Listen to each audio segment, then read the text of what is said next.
जय माता रानी। दोस्तों कैसे हो आप सब, आशा करती हूँ आप लोग ठीक होंगे।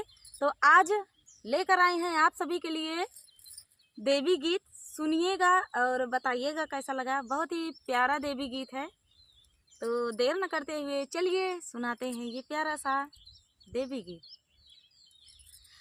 कहिया ले मोर खबरिया माई कुछ त बोलना, कहिया ले मोर खबरिया माई कुछ त बोलना, कुछ त बोलना हो माई कुछ त बोलना, कहिया ले मोर खबरिया माई कुछ त बोलना, कहिया ले मोर खबरिया माई कुछ त बोलना।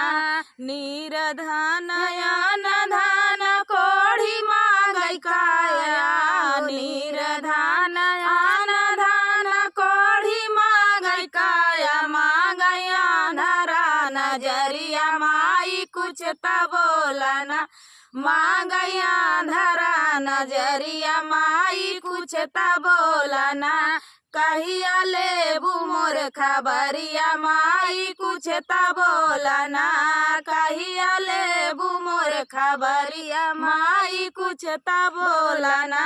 राजा मांगयान धन दीन दुखी माया, राजा मांगयान बान दीन दुखी माया, माता लाल कई उमरिया माई कुछ त बोलना, माता लाल कई उमरिया माई कुछ त बोलना, कहिया ले मोर खबरिया माई कुछ त बोलना, कहिया ले मोर खबरिया माई कुछ त बोलना।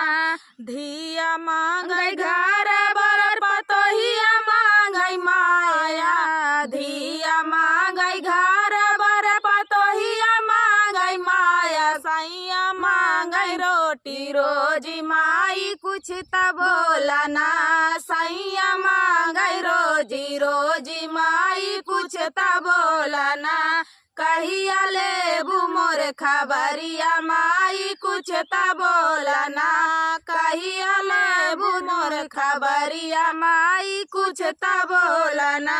हम मांगी हमारा पे रखियो अपनी छाया, हम मांगी हमारा पे रखियो अपनी छाया, सोई दासी बन पायरिया माई कुछ त बोलना, सोई दासी बन पायरिया माई कुछ त बोलना, कहिया ले मोर खबरिया माई कुछ त बोलना, कहिया ले मोर खबरिया माई कुछ त बोलना, कहिया ले मोर खबरिया माई कुछ त बोलना, कहिया ले मोर खबरिया माई कुछ त बोलना।